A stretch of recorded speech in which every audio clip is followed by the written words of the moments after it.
Henry Lee Lucas y su amante, Otis Toole, han sido considerados los peores asesinos seriales de Estados Unidos durante décadas, a pesar de una falta casi total de evidencia y capa tras capa de contradicciones y disputas. Incluso la pronunciación del nombre de Otis parece ser objeto de disputa. La Corte de Apelaciones de Texas, así como aproximadamente la mitad de los documentales que los cubren, utilizan la pronunciación estándar Otis, mientras que todos los demás, especialmente los texanos, lo pronuncian políticamente según lo dictado por la doble T. Lo curioso es que el propio artista ha utilizado confusamente ambos. Más allá de esto, una perfecta conjunción de creación de mitos deliberada, las crisis morales, la cúspide del ascenso cultural de la televisión y los legendarios Texas Rangers los convirtieron en una sensación nacional, una parte integral del tejido de la memoria nacional de Estados Unidos, así como del lado más oscuro de su identidad. Esto debe equilibrarse con el hecho de que la mayor parte de su historia es absolutamente falsa y es poco probable que sepamos exactamente qué hicieron y a quiénes.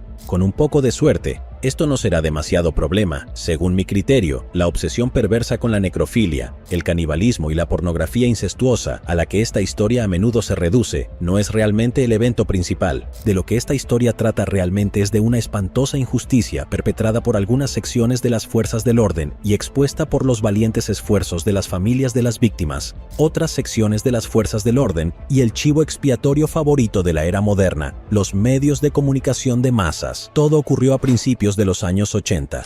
Bob y Joyce Lemons están ocupados con sus tareas diarias y tratando de seguir adelante con sus vidas. Es un día común, marcado solo por las profundas cicatrices de una tragedia sin resolver, por lo que es una sorpresa cuando reciben una llamada de un detective de Lubbock diciendo que han atrapado al hombre que asesinó a su hija Deborah. Deborah Sue Agnew Williamson murió a los 18 años en 1975, aproximadamente 8 años antes. Era una joven amable y feliz que se había casado recientemente. Había sido la señora Williamson durante unas 10 semanas. Un día, su esposo Doug regresó a casa y encontró a su reciente esposa tendida en un charco de su propia sangre en la alfombra, brutalmente apuñalada hasta la muerte. Los años habían pasado sin ningún avance en el caso y toda la familia había sufrido una incertidumbre infernal, sospechas corrosivas y un dolor profundo durante casi una década. Entonces, cuando Bob y Joyce escucharon que un hombre llamado Henry Lee Lucas había confesado, experimentaron una sensación de alivio que es bastante difícil de imaginar y que Bob, al hablar al respecto,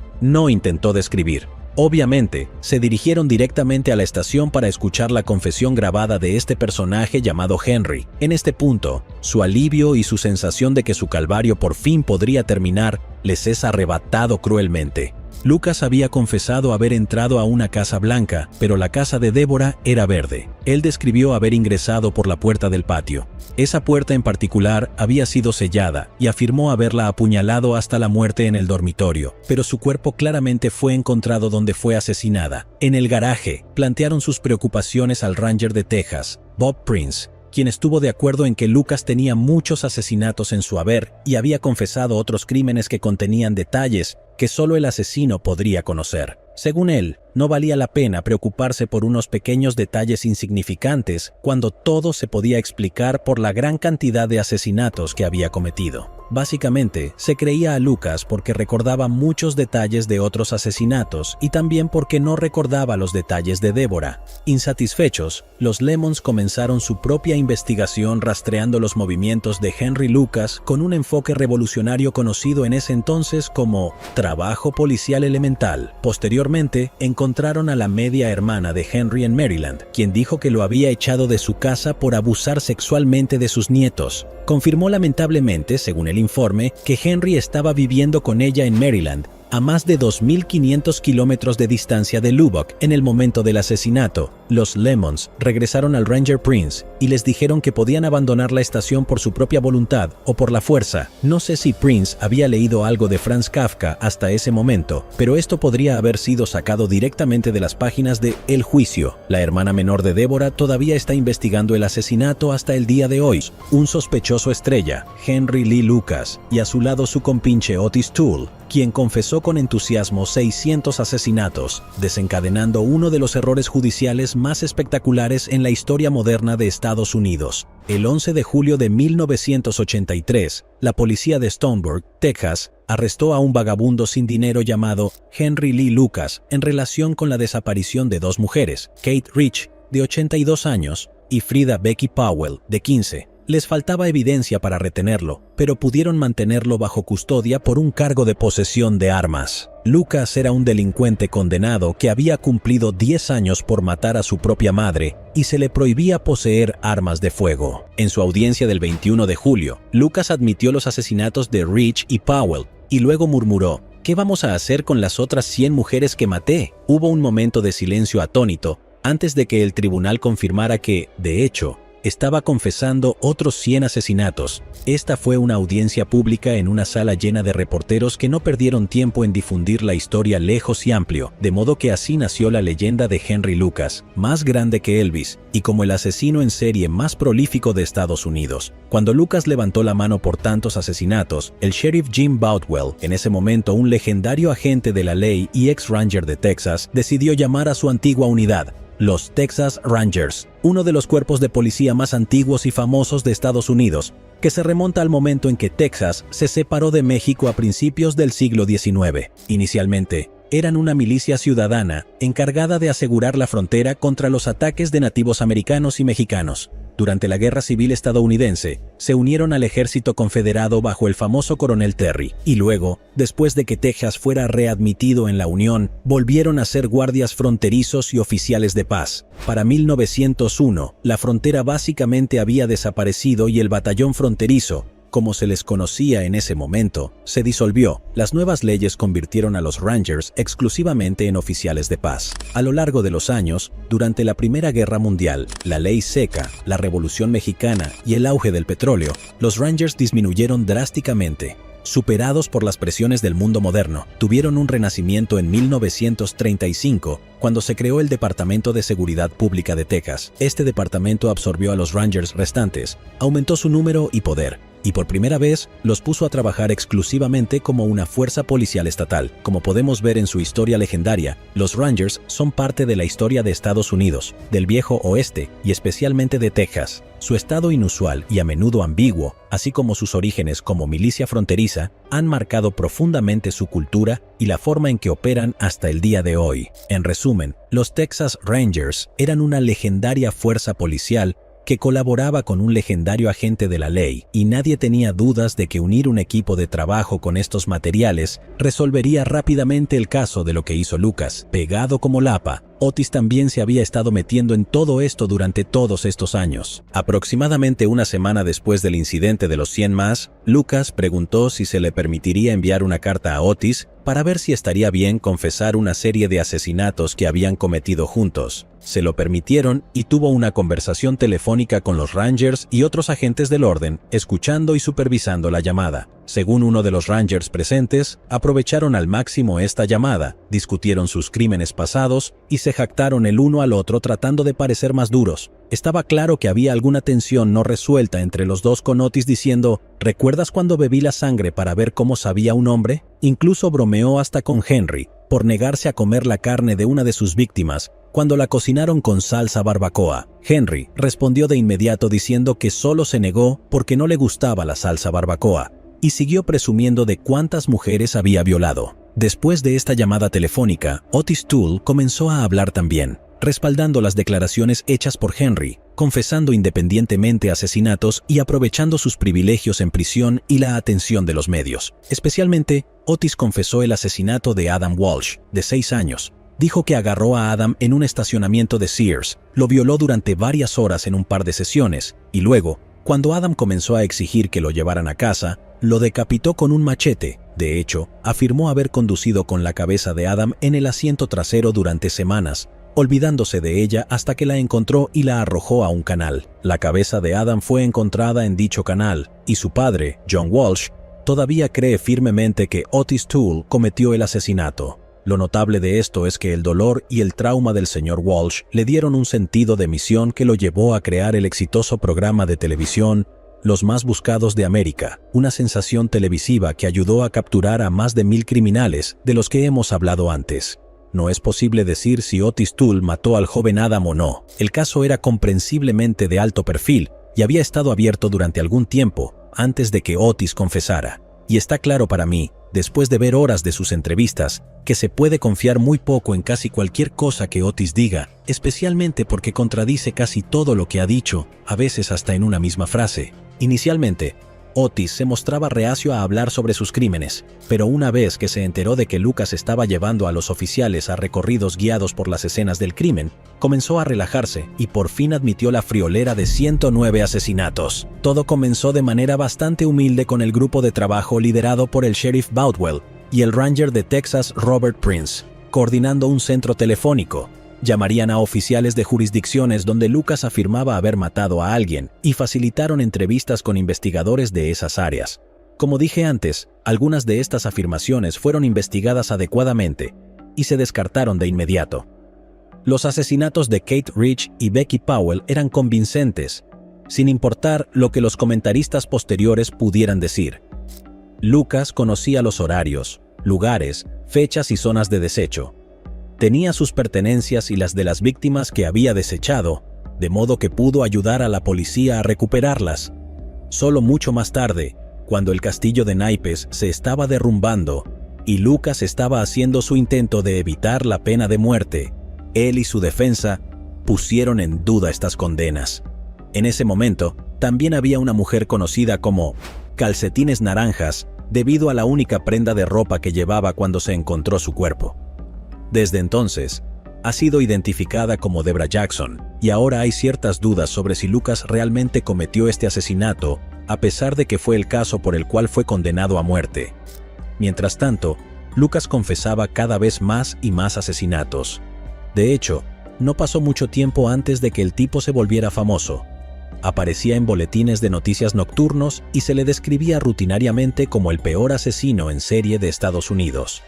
El número de asesinatos atribuidos a él en los medios de comunicación pasó de 100 a 300 y a 600 en poco tiempo. Ya desde antes, la gente estaba mencionando cifras cercanas a 1000.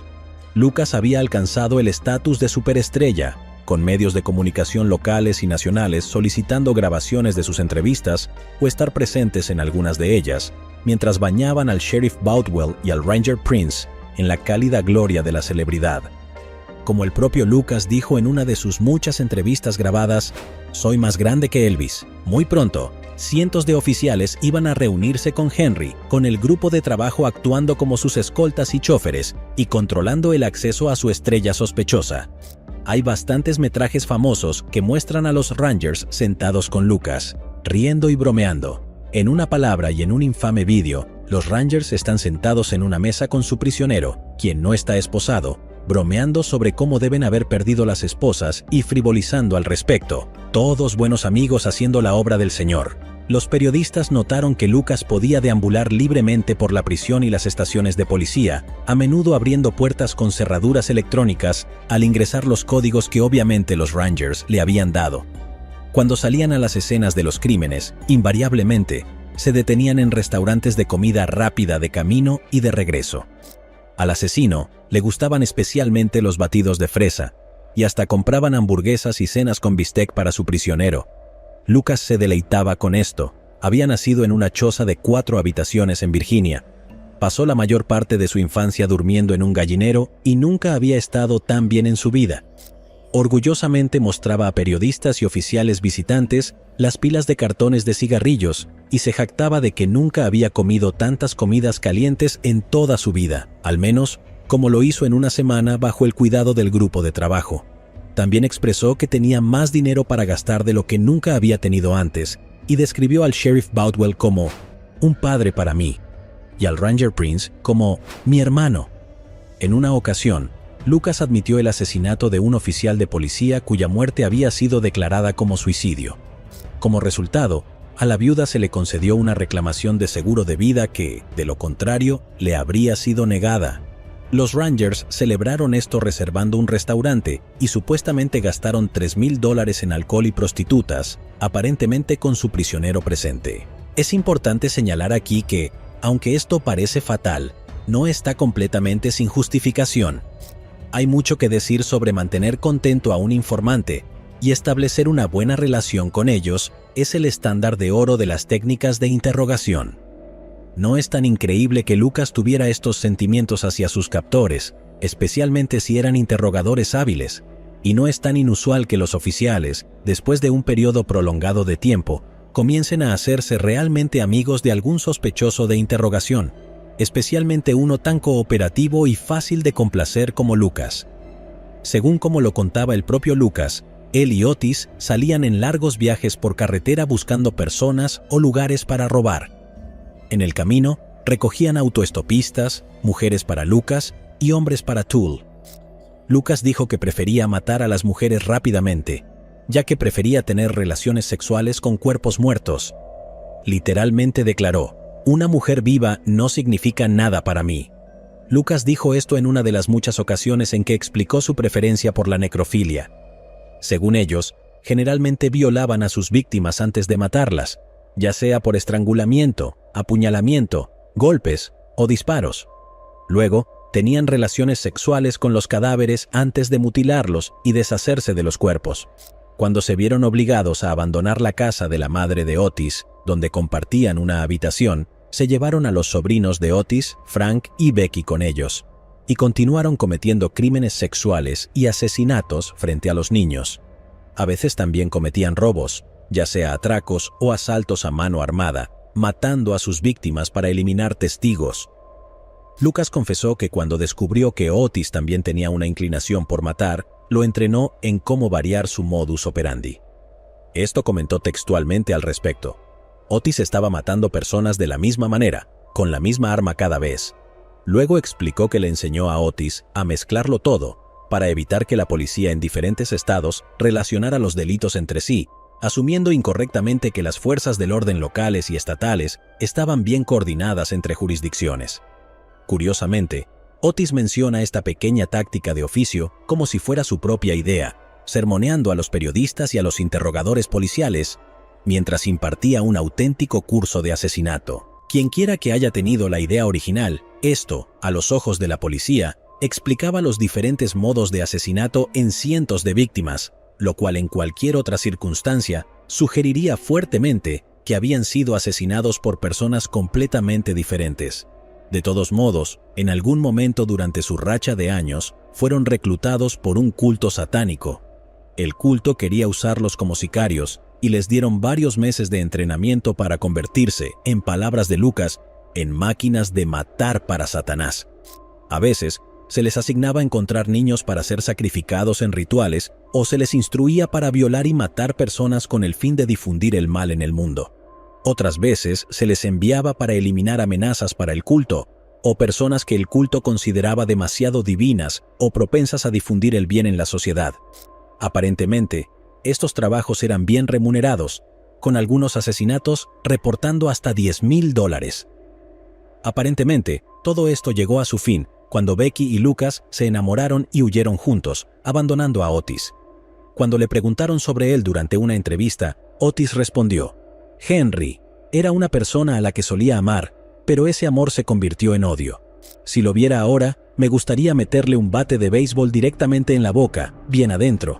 Luego, lo empujaría tan profundo que saldría por su trasero, sobresaliendo de su culo. Luego, lo pondría en una parrilla y habría gente alrededor, todos los policías y los guardias, y comerían barbacoa. Y luego les diría: acaban de comer un cuerpo humano. Eso es lo que me gustaría hacerle". Igual estaba algo molesto por Henry huyendo con su sobrina. El grupo de trabajo de Henry Lee Lucas, el que Boutwell y Prince habían montado, se convirtió en un centro de distribución a gran escala. Una cosa que se pierde en este caso es el hecho de que, de hecho, había un asesino en serie sospechado operando alrededor de los condados de Lubbock y McLennan en ese momento, y el sheriff Boutwell y Conway estaban bajo una presión significativa para obtener resultados en la investigación. Entonces, cuando Kate Rich y Becky Powell desaparecieron con un claro sospechoso que había sido condenado por el asesinato de su propia madre, es probable que realmente pensaran que tenían al hombre correcto. Incluso es posible que Henry Lucas fuera su asesino o al menos fuera responsable de algunos de los asesinatos. Por lo tanto, los pasos iniciales tomados al llamar a las autoridades estatales en forma de los Texas Rangers, establecer un equipo de trabajo y cuestionar a su prisionero sobre otros asesinatos en la zona, todo esto no solo era razonable, sino también un buen trabajo policial, especialmente a la luz del hecho de que la primera confesión de Henry, lo de los 100 más, fue espontánea. Donde la mayoría de las personas comienzan a encontrar fallas es en la forma en que los Rangers permitieron que la confesión de Lucas se expandiera sin control y en la falta de trabajo policial realizado por los sheriffs y los Rangers a medida que avanzaba la investigación. De hecho, llamar investigación esto es demasiado halagador para lo que realmente sucedió. En primer lugar, estaba la naturaleza del sospechoso. Los policías están expuestos a muchas confesiones falsas, especialmente aquellos con experiencia en casos de alto perfil. Hay una rama completa de la psicología criminal que se ocupa exclusivamente del fenómeno de las confesiones falsas, y aún así, a veces les resulta difícil explicar por qué sucede. Pero lo que han hecho extremadamente bien es desarrollar una tipología para un confesor típico. Es amplia ya que existen muchos tipos diferentes, pero Henry Lucas encaja perfectamente. Sus patéticas ansias de complacer, su apego parasocial con sus captores, la forma en que daba suposiciones salvajes hasta que acertaba en los detalles correctos, y sus explicaciones cada vez más inverosímiles de por qué no los conocía. Todo esto y más debería haber hecho sonar las alarmas para los miembros del equipo de trabajo y la multitud de policías e investigadores de otros estados que se le acercaron. Para ser justos, algunos de los Rangers en el equipo de trabajo tenían dudas, pero rápidamente fueron intimidados al silencio o reasignados a otras tareas, por lo que el carnaval de muerte de Henry Lucas siguió adelante. Para 1895, el espectáculo de Lucas estaba en su apogeo, con múltiples documentales, reportajes de noticias, artículos y entrevistas, manteniendo vivo el interés del público en estos asesinos fenomenales. Fue afortunado o desafortunado que las confesiones de Henry coincidieran con el comienzo del pánico por el abuso del ritual satánico en la década de 1980, iniciado por Lawrence Pazder y su esposa y paciente Michelle Smith, quienes publicaron un libro sobre supuestos recuerdos recuperados de Arra, es decir, abuso ritual satánico que ella había sufrido de niña. Casi no hace falta señalar que la terapia de memoria recuperada es basura y causó un daño incontable y sufrimiento hasta que se desacreditó. Y aunque siendo justos sí provocó un aumento en la financiación para la protección de los niños, en cualquier caso, la idea de secuestrar, violar, torturar y comer a los inocentes estaba muy presente en la mente del público estadounidense en ese momento, por lo que la existencia de un ejemplo aparentemente concreto de este fenómeno despertó un gran interés en ellos, y tal vez no resultó tan increíble como podría haber sido sin el pánico por el Arra. Además, el malhechor estaba siendo llevado ante la justicia por los legendarios Texas Rangers. Un resultado fantástico y una historia que da buena sensación de alguna manera, a pesar de todos los escalofriantes detalles. El problema era que personas inteligentes y experimentadas comenzaban a tener serias dudas sobre el caso construido contra Henry y Otis. Mencioné antes que sus raíces en las milicias fronterizas fueron formativas para su enfoque policial en general. Y vale la pena agregar aquí que también contribuyó a una crisis existencial por la que habían estado pasando, que podría decirse que comenzó con el caso de Henry Lucas. Los Rangers son una fuerza orgullosa y altamente tradicional que ha mostrado una resistencia obstinada a cualquier intento de modernizar sus métodos. Hubo regulaciones masivas cuando las primeras mujeres Rangers juraron su cargo, con algunos Rangers antiguos expresando dudas sobre si las mujeres podrían adaptarse al estilo de vida al aire libre asociado con ser un Ranger. Todo ello, a pesar de que incluso en ese entonces, los investigadores tenían tantas probabilidades de tocar la armónica alrededor de una fogata mientras servían latas de frijoles como tú o yo. Ha habido múltiples instancias hasta el día de hoy en las que los Rangers han comprometido fatalmente las investigaciones al aferrarse obstinadamente a técnicas de investigación y suposiciones que se considerarían pintorescas en la década de los 30. Esto no pretende menospreciar a esta orgullosa y legendaria fuerza. Los Texas Rangers están haciendo esfuerzos sinceros y significativos para reformarse, pero están limitados por sus propias leyendas y la cultura que sustenta. El proceso es agonizantemente lento, lo que puede explicar en parte por qué su investigación sobre Henry Lucas fue tan rudimentaria y superficial. Uno de los delitos a los que Henry había confesado fue la violación y asesinato de Rita Salazar y el asesinato de su cita Frank Kevin Key en 1978 en el condado de McLennan, Texas. Fue un caso de alto perfil que estaba abierto en los libros del recién nombrado fiscal de distrito de McLennan, Vic Feazell. Feazell inicialmente consideró la confesión como un regalo, algo que haría carrera. De hecho, dijo, habría sido genial tener mi foto en el periódico con un ranger a mi lado, con la versión real de Hannibal Lecter. Los fiscales de distrito son funcionarios electos en los Estados Unidos y cerrar casos de alto perfil es probablemente la mejor manera de garantizar su continuidad. Afortunadamente, para todo el mundo, Feazell era un tipo consciente y envió debidamente a sus investigadores a buscar pruebas corroborativas de las afirmaciones de Henry, pero no pudieron encontrar ninguna. Sin embargo, lo que encontraron fueron a Bob y Joyce Lemons, quienes ya se habían asociado con periodistas de investigación del Dallas Times Herald, Hugh Ainsworth y Jim Henderson. Convencidos de que Henry ni siquiera había puesto los ojos en su hija asesinada, Deborah Sue Feazell decidió inspeccionar el archivo de los Rangers sobre el caso, pero descubrió que había sido bloqueado, no solo en la base de datos estatal, sino también en la federal, lo cual fue muy perturbador. Mientras tanto, Ainsworth y los Lemons estaban rastreando pacientemente los movimientos de Henry y Otis por todo el país, y ya habían logrado cierto éxito modesto. Feazell fue a su jefe, el fiscal general de Texas, Jim Mattox, solicitando la aprobación para iniciar una investigación exhaustiva. El fiscal general Jim Mattox, quien no era fanático del Departamento de Seguridad Pública al que pertenecían los Rangers, le dijo a Feazell que siguiera adelante, lo que inició el excelente trabajo de investigación que culminaría en un informe de Lucas de 60 páginas. Pero los Rangers no iban a dejar escapar su premio tan fácilmente, y aquí es donde las cosas se ponen realmente sospechosas. Hasta ese punto, en realidad no es demasiado difícil ver al grupo de trabajo como atrapado de manera incompetente en una posición imposible. Han sido elogiados públicamente como héroes nacionales y se les ha atribuido la captura y exposición de una gran amenaza para el público, pero esto necesariamente significaba que también estaban bajo una intensa vigilancia por parte de los medios y las autoridades. Retroceder en su posición actual de creer en Henry Lucas y Otis Toole hubiera sido catastróficamente vergonzoso, y es fácil entender cómo podría parecer razonable simplemente aferrarse fuertemente y desmontar lentamente el tigre en el que habían estado montados. Hugh Ainsworth fue objeto de intimidación y también fue víctima de un allanamiento en su hogar donde no se encontró nada, pero sus documentos profesionales fueron confiscados y Feazell, quien se preguntaba cómo diablos los Rangers habían logrado bloquear la base de datos federal, obtuvo su respuesta cuando el FBI de repente lo acusó de extorsión, corrupción e incluso homicidio, acusándolo con una colección de cargos que podrían llevarlo a prisión durante 80 años. Resulta que los Rangers tenían una estrecha relación con el FBI.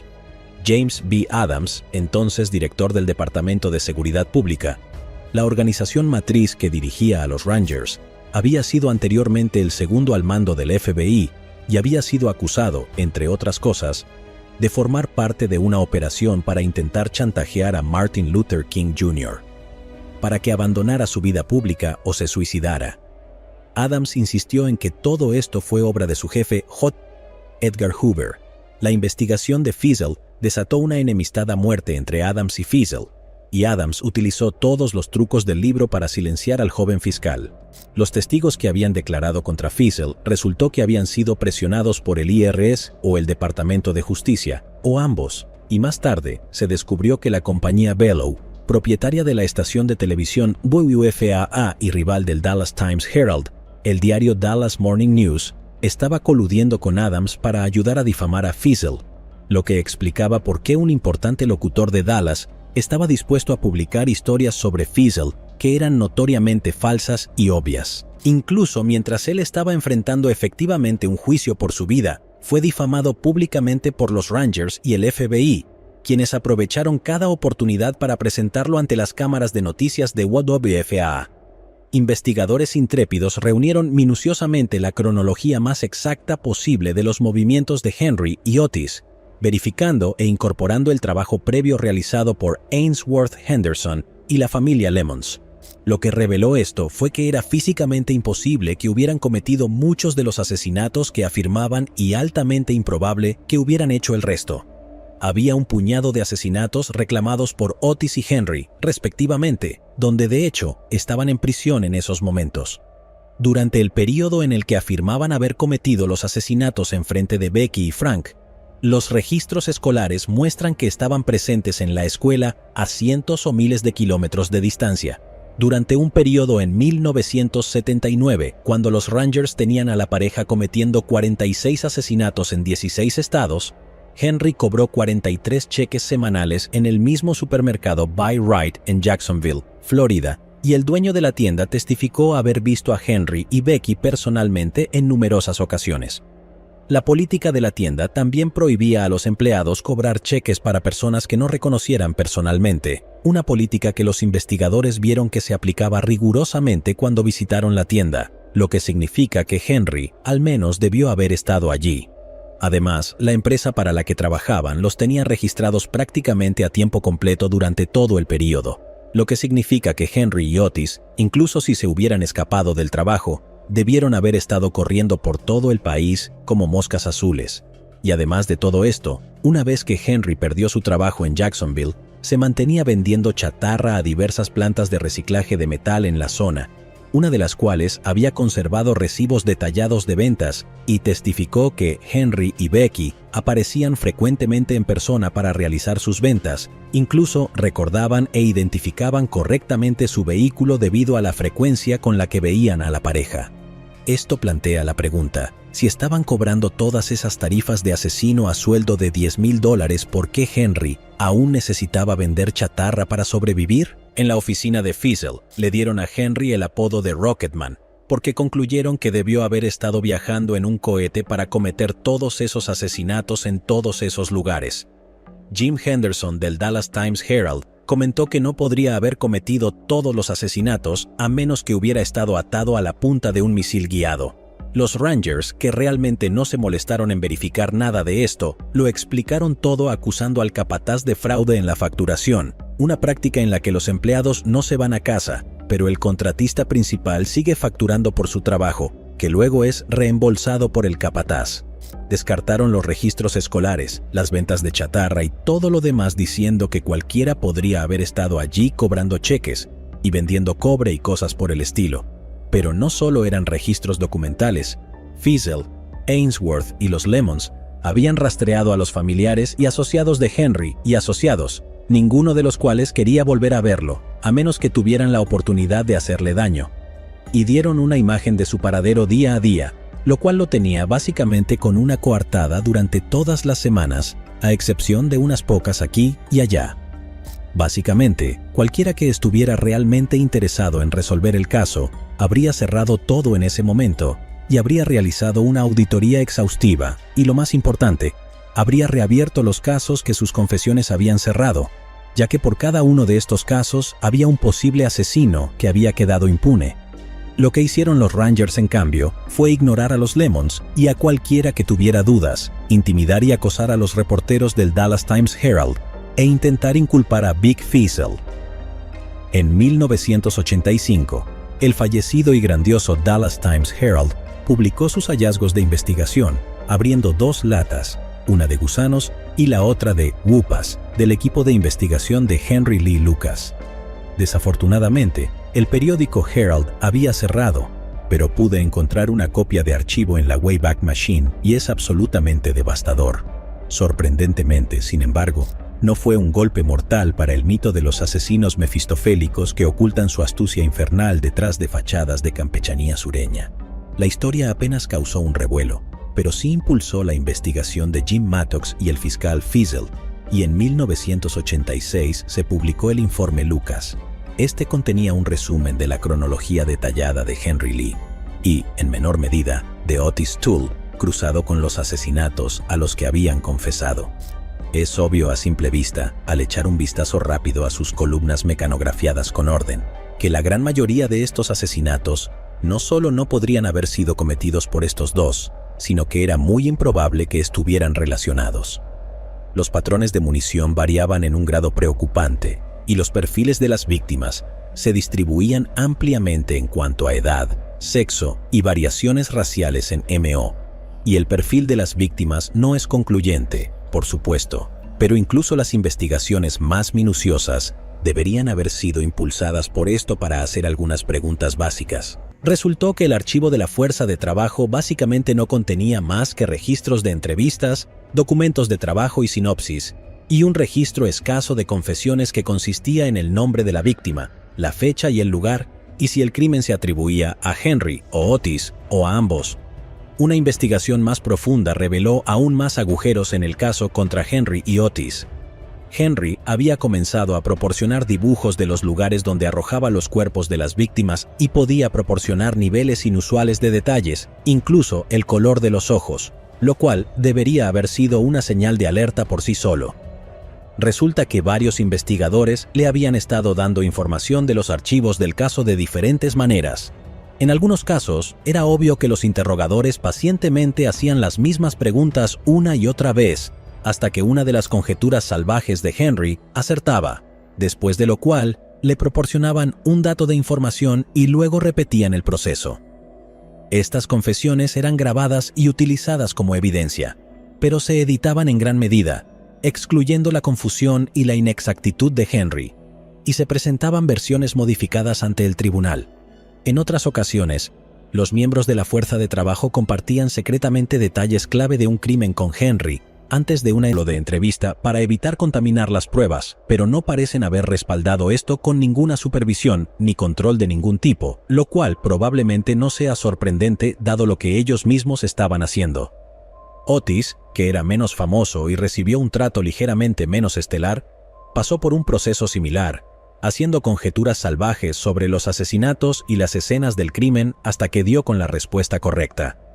Todo esto y más fue revelado en investigaciones realizadas por Mattox, Fiesel y otros. Por cierto, Vic Fiesel fue absuelto de todos los cargos en su contra y recibió la compensación por difamación más grande en la historia de Estados Unidos, $58 millones.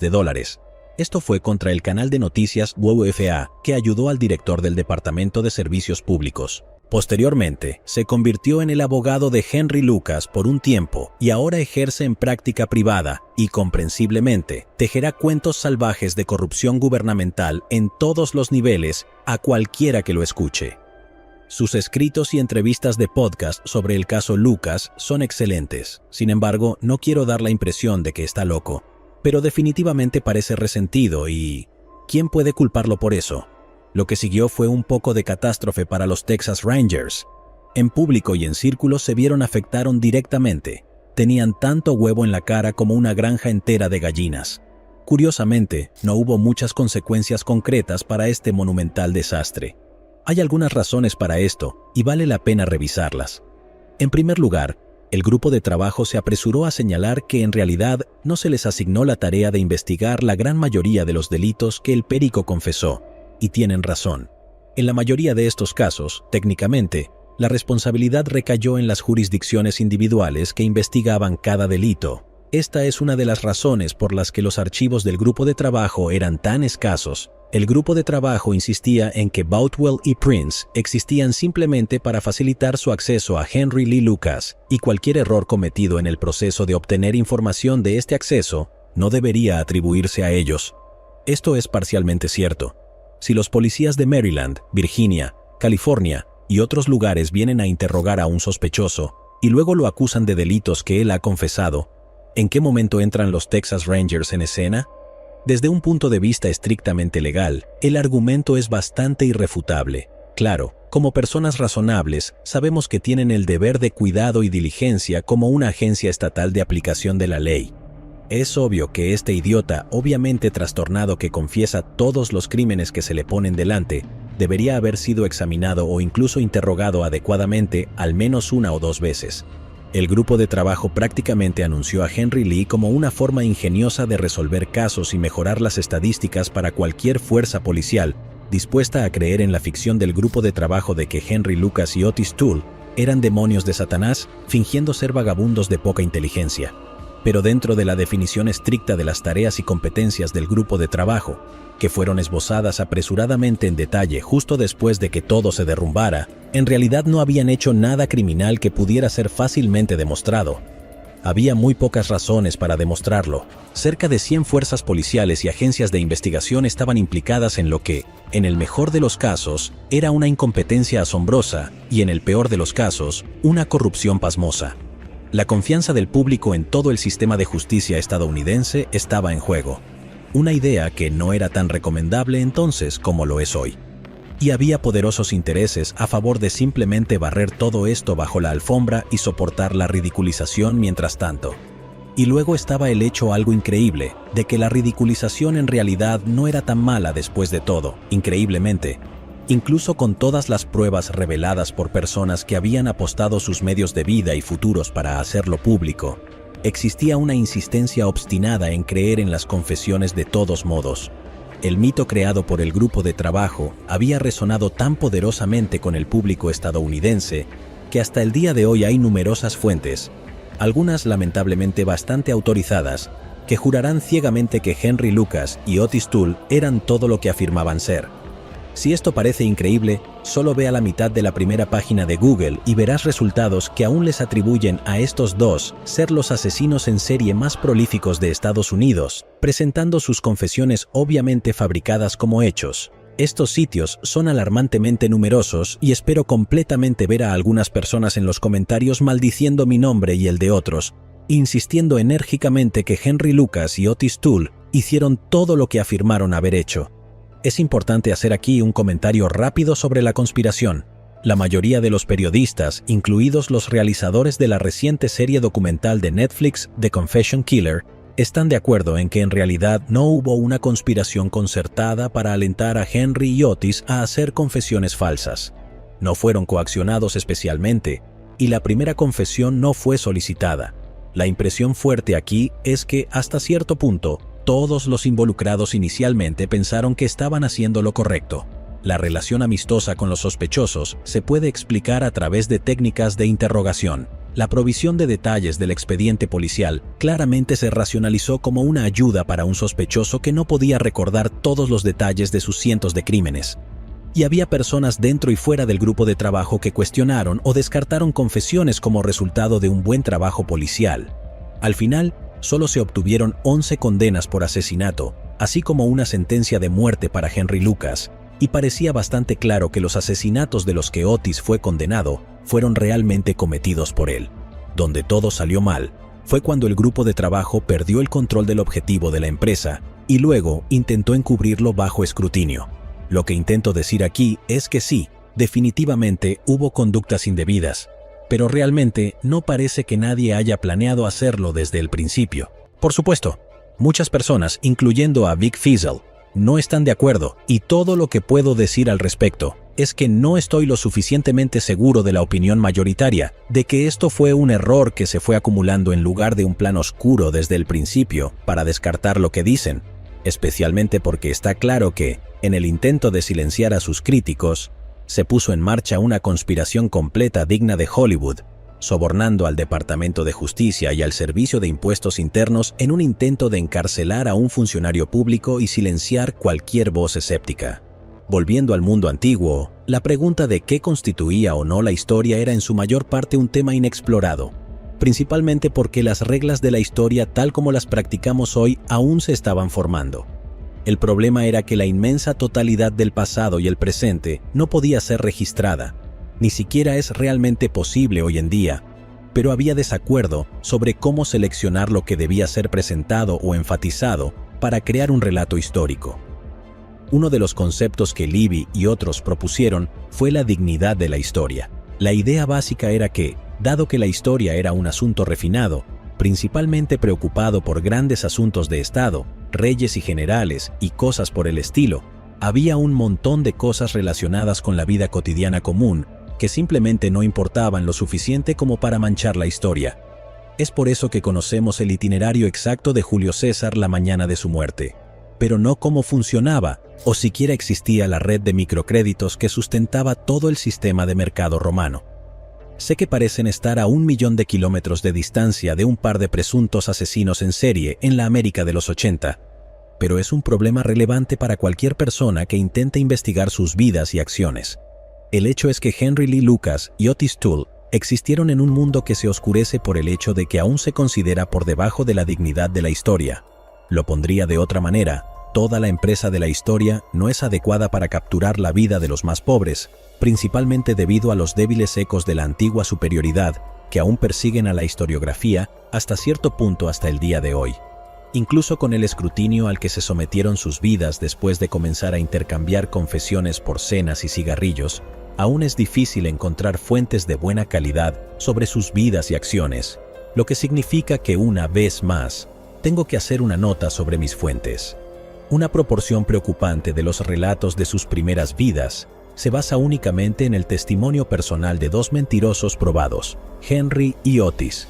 Dicho esto, dado la notable consistencia de estos relatos en contraste con sus representaciones de sus vidas posteriores, he aceptado esto, aunque con una buena dosis de escepticismo.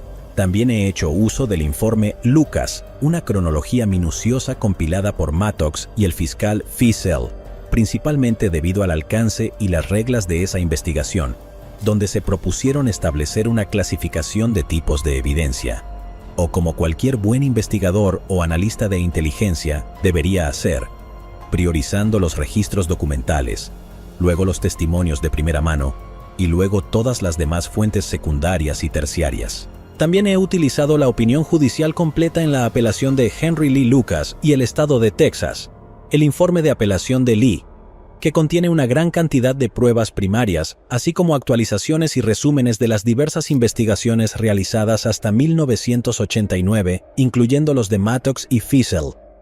También he priorizado varios documentos judiciales relacionados con demandas presentadas por y contra las diferentes agencias de aplicación de la ley involucradas, así como la escasa colección de documentos policiales de acceso público que no están contaminados por, todo este maldito asunto.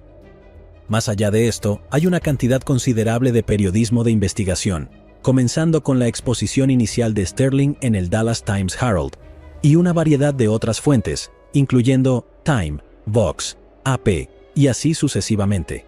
También se realizaron diversas entrevistas a lo largo de los años por parte de reporteros y cineastas, incluyendo al sheriff Boutwell, al ranger Prince Vic Fiesel, a Bob y Joyce Lemons, documentalistas Taki Oldham y Robert Kenner, el reportero Jim Henderson y, por supuesto, Henry y Otis mismos. Estas entrevistas estuvieron disponibles para reunir detalles que estaban confusos, disputados o ambos. Básicamente he descartado casi todo lo demás. Casi todas las fuentes secundarias cometen una serie de errores elementales o son poco más que ejercicios de morbo. Algunos de los grandes canales de True Crime lo hacen bien, pero a menudo son muy superficiales en los detalles, por razones que entiendo completamente. En cualquier caso, lo que sigue es el mejor relato de sus vidas que pude reunir. Debo mencionar que Henry y Otis llevaron existencias caóticas y peripatéticas, y no he incluido cada viaje sin sentido por todo el país o cada pareja sexual breve. Esto es más bien un resumen de los momentos destacados, centrándonos en los eventos que arrojan luz sobre el caso o sobre el carácter y la naturaleza de los dos hombres. En cuanto a la cronología real, Henry Lee Lucas nació en 1936 en Blacksburg, Virginia, en una choza de 4 habitaciones donde su madre, Viola, se ganaba precariamente la vida como prostituta. Henry era el más joven de 6, 8 o 9 hermanos, la mayoría de los cuales habían sido enviados con parientes o al cuidado de familias adoptivas para cuando él nació. Su padre era un alcohólico que perdió ambas piernas después de desmayarse borracho en las vías del tren y ser atropellado por uno. Él complementaba los ingresos del hogar fabricando y vendiendo licor ilegal. Muchas cuentas afirman que Henry era un borracho desenfrenado, y este hábito comenzó con su padre dándole licor ilegal cuando era niño. Viola parece haber tomado aversión a su hijo y regularmente lo golpeaba. También lo obligaba a presenciar sus encuentros sexuales con clientes. A partir de los 7 años, comenzó a vestirlo como niña con la esperanza de prostituirlo, tanto con hombres como con mujeres. Esto es uno de los pocos detalles tempranos que podemos corroborar, ya que la Junta Escolar emitió una orden judicial para obligar a Viola a detenerse. A los 8 años, se peleó con uno de sus hermanos y este le cortó el ojo con un cuchillo. La negligencia de Viola hizo que la herida se infectara y el ojo fue reemplazado por una prótesis. Ese mismo año, Viola lo llamó para que presenciara un encuentro sexual aterrador y cuando no respondió, se enfureció tanto que lo golpeó en la cabeza con una tabla, dejándolo inconsciente. Los registros son escasos, pero Harry parece haber estado en coma durante varios días, primero en el gallinero que era su habitación y luego en el hospital. En 1949, cuando Henry tenía 13 años, su padre huyó de casa, o simplemente se emborrachó y quedó dormido en una montaña de nieve, lo que le causó una fatal neumonía. Henry no pudo soportar ser el único objetivo de la ira de Viola y huyó al año siguiente, haciendo autostop hasta Lynchburg en 1951, donde afirma haber violado y asesinado a una chica de 17 años, Laura Burnsley, que coincide con su descripción. Sin embargo, el cuerpo de Laura nunca fue encontrado, por lo que no está claro si fue asesinada realmente. Lucas más tarde retractó esta confesión, y aunque es una historia de víctima cero perfecta, es posible que nunca haya ocurrido realmente. Alrededor de esta época, fue enviado a una escuela reformatoria donde se le realizó un examen de coeficiente intelectual, que arrojó un resultado en los 70, lo cual es muy bajo. Parece que se involucró con una pandilla local y se dedicó a los robos y allanamientos. En 1954, a los 17 años, fue declarado culpable de 2 cargos de robo y condenado a 6 años de prisión estatal de Virginia. Ha descrito este periodo de manera alternativa como uno de los más felices de su vida, diciendo que tenía una cama y comidas calientes regulares por primera vez y como un infierno viviente donde fue violado repetidamente. Parece que Lucas era bisexual y tuvo una serie de relaciones consensuales con otros reclusos. Su sexualidad parece haber sido motivo de conflicto, ya que ofreció relatos contradictorios sobre sus encuentros sexuales con hombres, negando que hayan ocurrido, diciendo que los disfrutó o afirmando que fueron no consensuales. Vale la pena mencionar que su negación se intensificó después de su conversión al cristianismo en 1957. En 1957, Lucas y otros pocos escaparon de una cuadrilla de trabajo, pero fue rápidamente recapturado y cumplió otros 2 años antes de ser liberado bajo libertad condicional. Al ser liberado, se fue a Tecumseh, Michigan, a vivir con su hermana mayor Carol, y se comprometió con una chica con la que había estado intercambiando cartas. Viola se enteró de esto y viajó a Michigan para visitarlo. Para ese entonces, Viola ya estaba en sus 70 y no ganaba como solía hacerlo, así que decidió obligar a Henry a regresar a Blacksburg para cuidar de ella. Henry no estaba precisamente enamorado de esta idea y se negó. Fueron a un bar para discutirlo, se emborracharon y cuando regresaron a casa de Carol, Viola comenzó a golpearlo con un palo de escoba. Según Henry, él reaccionó en defensa propia y la golpeó en el cuello sin darse cuenta de que tenía un cuchillo en la mano. Henry robó un carro y huyó hacia Blacksburg antes de reconsiderarlo y tratar de hacer autostop para regresar a Michigan. En el camino, fue recogido por la patrulla de carreteras y acusado del asesinato de su madre. El tribunal rechazó su alegato de legítima defensa y fue condenado a 20 a 40 años de prisión. Cumplió 10 años y fue liberado en 1967. Casi de inmediato fue arrestado por intentar secuestrar a 2 chicas adolescentes y fue encarcelado nuevamente, siendo liberado el 22 de agosto de 1975. A partir de aquí, se dirigió en automóvil hacia Maryland, donde vivía su media hermana Almeida Kaiser. Se encontró con ella el 23 o 24 de agosto, lo cual es importante, ya que supuestamente asesinó a Deborah Sue Agnew Williams a 2.500 kilómetros de distancia el 24 de agosto. El 5 de diciembre de 1975, Henry se casó con Betty Crawford, viuda de uno de sus sobrinos, en Elkton, Maryland. Varios miembros de la familia asistieron a la boda, lo cual no es sorprendente, considerando que estaba casándose con un miembro de la familia. Pasaron la noche en Chatham, donde otra de sus sobrinas tenía un lugar. Este es el día en que supuestamente asesinó a Linda Beichler, de 19 años, apuñalándola 19 veces con un cuchillo de cocina en Lancaster, a 115 kilómetros de distancia de Elkton y a más de 64 de Chatham. Es posible que Henry se haya casado, haya viajado a otros estados con su familia y luego haya hecho un viaje de 2 horas de ida y vuelta para asesinar a una mujer sin que nadie se diera cuenta, pero parece un poco dudoso. Durante su tiempo como hombre casado, Henry vivió en parques de casas rodantes y hacía autostop buscando trabajo y vendiendo chatarra. Trabajó en algunos empleos, la mayoría de los cuales no duraron más de una semana, y su familia dejó de darle nuevos trabajos.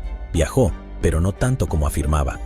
Cuando se le preguntó, la familia extendida de Henry dijo que rara vez se ausentaba por más de un día, excepto por algunos viajes de trabajo aleatorios de una semana que hizo para buscar empleo o perseguir alguna idea descabellada.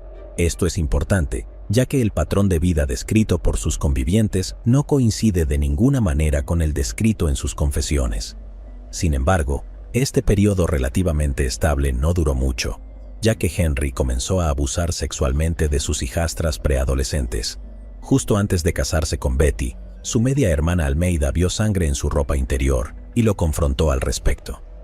Según Almeida, Lucas le preguntó si quería dejarlo, y ella dijo que no tenía que hacerlo a menos que estuviera abusando de sus nietas. Al día siguiente, robó el camión de su esposo, Wade, y se fue por la carretera para no volver nunca más. Otis Toole nació en Jackson, Florida, en 1947.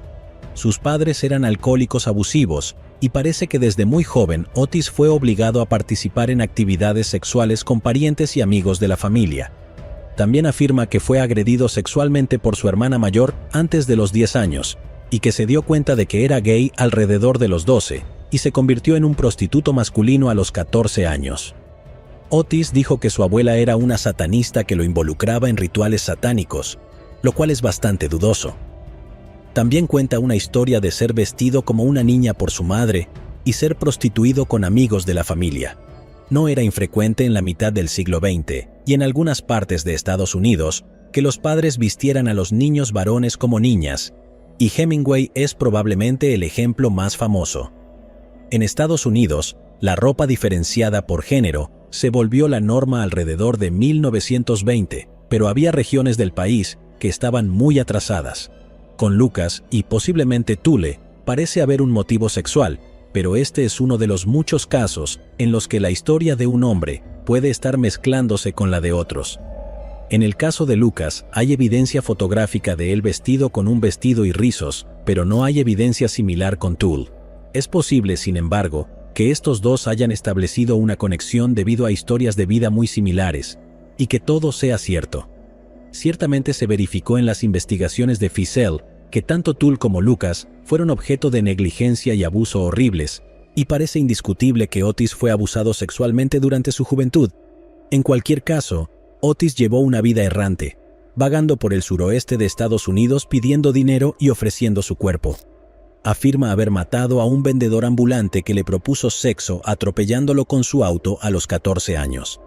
Se sospechaba que Otis estaba involucrado en varios asesinatos de hombres y mujeres durante los años 70 y era conocido como piromaníaco, experimentando excitación sexual al prender fuego, especialmente cuando pensaba que podía estar quemando a personas. Otis probablemente merece un video propio, a pesar de ser considerado generalmente como el segundo violinista de Henry. Es posible que Otis haya tenido mucho más control en la relación de lo que se le atribuye, y en términos de lo que se puede verificar, parece que él fue el más violento. Durante la investigación de Feazell, casi todos los asociados de Henry Lee quedaron impactados al descubrir que fue asesino a sangre fría, mientras que la mayoría de la gente con Otis no se sorprendió en absoluto. En 1976, Otis regresó a Jacksonville, Florida, viviendo con su esposa, madre, hermana, y su sobrina y sobrino, Frida y Frank Powell. Otis visitaba regularmente un refugio local, a veces hasta 3 veces por semana para buscar sexo. Su hermana dijo que a menudo salía vestido de mujer, lo cual era mejor para atraer a los hombres. También disfrutaba de verlos tener relaciones sexuales con su esposa.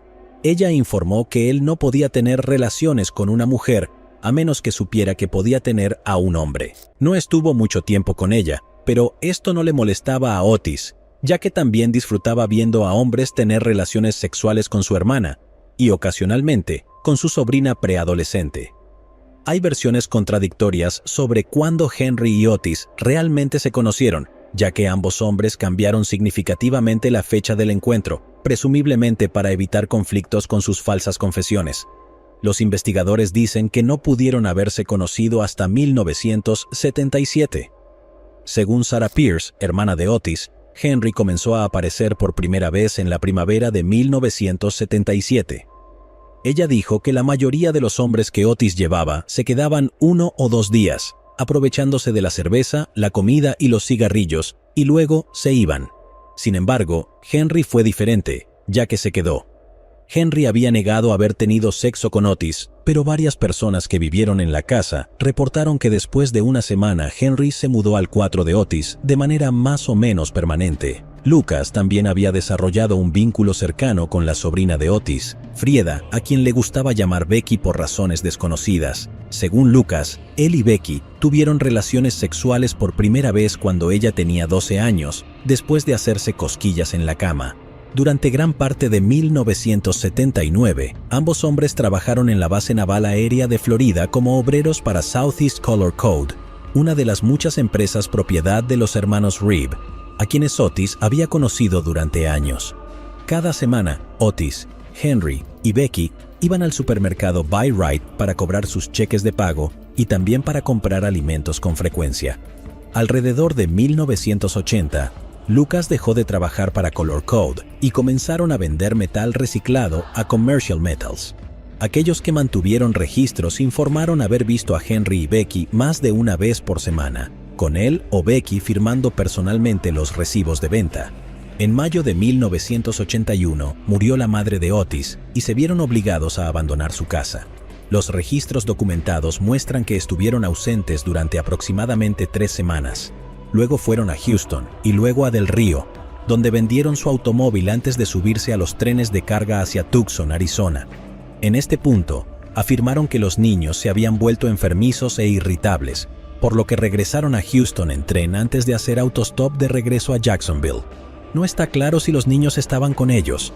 Vaguearon por Delaware y Maryland por un tiempo antes de establecerse juntos en un apartamento en Jacksonville. Henry regresó a Maryland por alguna razón y estuvo encarcelado durante unos meses por el robo del camión de Wade Kiss. Fue puesto en libertad condicional y luego tuvo esa libertad condicional transferida a Florida. En 1981, Becky había estado viviendo con su madre en Auburndale, Florida, pero fue enviada a un refugio de emergencia cuando su madre se suicidó. Becky escapó en 1982 y Henry la recogió. De alguna manera compró un vehículo y lo aseguró, y se fue con ella. Después del 10 de enero, descubrieron que la policía la buscaba por escapar de la custodia estatal.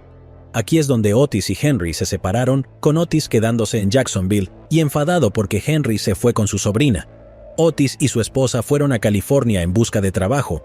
Tuvieron un accidente automovilístico que dejó a Otis hospitalizado y luego se separaron, con la esposa de Otis regresando a Jacksonville, mientras él se quedaba, aparentemente trabajando para una empresa de cercas.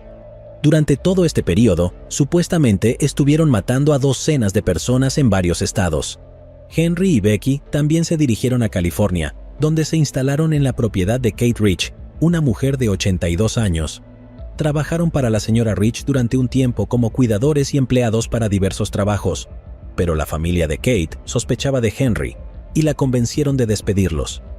Becky y Henry se dirigieron hacia el sur y llegaron a la Casa de Oración de Todos los Pueblos, una comuna pentecostal en Stoneburg, Texas, dirigida por Reuben Moore.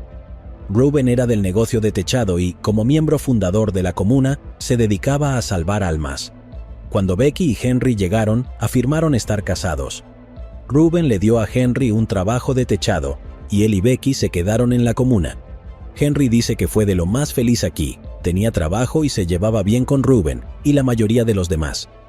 Desafortunadamente, a Becky no le gustaba su nueva situación y comenzaron a discutir, ya que ella quería regresar a Florida y Lucas no podía hacerlo, ya que violaría su libertad condicional en Florida y también había transportado a Becky, una menor de edad, a través de las fronteras estatales mientras era buscada por la policía, lo cual habría sido lo suficientemente malo si él no hubiera estado teniendo relaciones sexuales con ella, lo que también se consideraba tráfico de una menor a través de fronteras estatales con la intención de cometer actos indecentes, lo cual supondría una posible condena a cadena perpetua. Dejaron el refugio en agosto de 1982 cuando, según Henry, él y Becky comenzaron a discutir y él la golpeó con un cuchillo, al igual que a su querida madre. tuvo relaciones sexuales con su cuerpo, afirmando que fue el mejor sexo que habían tenido juntos antes de desmembrarlo y deshacerse de él. Regresó con la historia de que Becky se había escapado con un camionero. Los lugareños, en especial el sheriff Conway, sospechaban, lo interrogaron y detuvieron varias veces. El superintendente de la escuela local lo había echado de un sitio de trabajo, argumentando que un sospechoso de asesinato no debería estar tan cerca de los niños, o tal vez pensó que alguien como Henry no debería estar cerca de los niños por ninguna razón. Henry declaró en varias ocasiones que encontraría a Becky, la traería de vuelta y limpiaría su nombre. Incluso convenció a Kate Rich de unirse a él en la búsqueda. A Kate le caía bien Becky y era una de las voces más fuertes que sospechaba de Henry. Luego llevó a Kate a dar un paseo, la apuñaló en el corazón, violó y desechó el cadáver, para luego regresar un tiempo después y quemarlo en su estufa de leña. Con la sospecha sobre él tanto en el caso de Kate como en el de Becky, afirmó que algunos conocidos criminales las secuestraron y que conducirá hasta donde las tengan y las recuperará. Compró un viejo Pontiac y le dijo a Ruben que se iba a buscarlas. Durante este periodo, Lucas había vagado por el país varias veces, haciendo autostop hasta Maryland, donde estuvo brevemente encarcelado por violaciones de libertad condicional, y de alguna manera adquirió una pistola calibre 22. No era inusual que se fuera de viaje durante una semana, y llamó a Ruben para pedir prestado dinero para regresar. Parece que Lucas fue puntual en pagar la mayoría de sus deudas. Condujo el Pontiac hasta Nuevo México y llamó a Ruben para decirle que tenía a Kate Rich y Becky Powell con él. Llamó nuevamente desde San Juan para decir que el auto se había averiado y pidió que lo recogieran. Ruben, que a estas alturas desconfiaba de Henry tanto como los demás, consultó con el sheriff Conway y luego condujo para ir a buscarlos. Cuando llegó, encontró a Lucas llorando, afirmando que su amigo criminal, un hombre llamado Jack Smart, había vuelto a secuestrar a las dos mujeres. Ruben sugirió que llamara al sheriff Conway como una estratagema para hacer que Lucas confesara cualquier cosa que hubiera hecho. Pero para sorpresa de Ruben, Lucas hizo la llamada. Fue mientras lo estaban entrevistando que Ruben aceptó hacer una declaración sobre la posesión de la pistola calibre 22 por parte de Henry Lee, lo que permitió que el sheriff encerrara al sospechoso y lo interrogara, y mientras nos acercamos al final de la historia, lo mantuvieron allí durante 4 o 5 días antes de que Henry comenzara a confesar. Resumiendo, tanto Henry Lee Lucas como Otis Toole murieron en prisión, Henry de insuficiencia cardíaca en 2001 y Otis de insuficiencia hepática en 1996.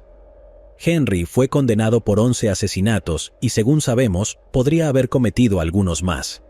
El ranger de Texas, Glenn Elliott, dice que a veces atrapaba a Henry tratando de confesar asesinatos que no había cometido, pero en al menos una ocasión estaba convencido de que Henry era el verdadero asesino. Otis Toole fue condenado por 6 asesinatos, de los cuales casi con seguridad cometió 2, pero en el caso de Adam Walsh, murió mientras estaba siendo acusado y de alguna manera la policía perdió pruebas cruciales, por lo que ese caso sigue sin resolverse. Como se mencionó anteriormente, la mayoría de las personas, incluido el padre del niño, creían que Otis lo hizo. Las 6 condenas a muerte de Otis fueron conmutadas por cadena perpetua en apelación. Las mejores estimaciones sobre el número real de asesinatos de Henry oscilan entre 3 y 12, con una interrogante en el caso de Otis, y esto es probablemente lo mejor que obtendremos. A medida que pasaban los años, los Rangers, el equipo de trabajo y un montón de diferentes fuerzas policiales locales y estatales fueron criticados en la prensa, pero curiosamente esto no duró tanto como la inexplicable creencia en las falsas confesiones de la pareja. Tanto Henry como Otis fueron objeto de aún más atención mediática después de que se revelara la sorprendente incompetencia de la policía en general y del equipo de trabajo en particular. Y por supuesto, la pregunta clave era: ¿por qué diablos confesaron todos esos crímenes? Henry ha dado múltiples respuestas a lo largo de los años, incluyendo decir que hizo algunos o todos ellos, pero lo que dijo de manera más consistente fue que estaba de Otis. Probablemente fue subestimado, ya que sus pruebas no consideraron la dislexia y otras dificultades, y él parece ser más inteligente, aunque menos cuerdo de los dos. En mi opinión, todo el caso fue resumido mejor por Jim Schutze, un veterano reportero y azote del ayuntamiento, cuando opinó que los Rangers intentaron retratar a Henry Lucas como un monstruo y una máquina de matar que se escondía detrás de la apariencia de, cito textualmente, un idiota con los dientes separados.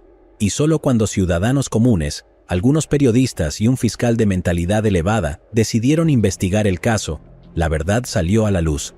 Pero en realidad, era solo un idiota con los dientes separados fingiendo ser un monstruo. Schultze captura esencialmente lo que sucedió aquí. Al examinar cuidadosamente los movimientos y decisiones de Henry, es fácil ver que realmente era un vago irresponsable que fue tratado de manera increíblemente injusta por el destino. Era demasiado estúpido y brutal para mejorar de alguna manera. Y cuando comenzó a confesar, realmente parece que, en algún nivel, al menos al principio, solo lo hacía para conseguir algunos cigarrillos y tal vez dar un paseo afuera. ¿Pero acaso no has visto este otro crimen? Yo no me lo perdería,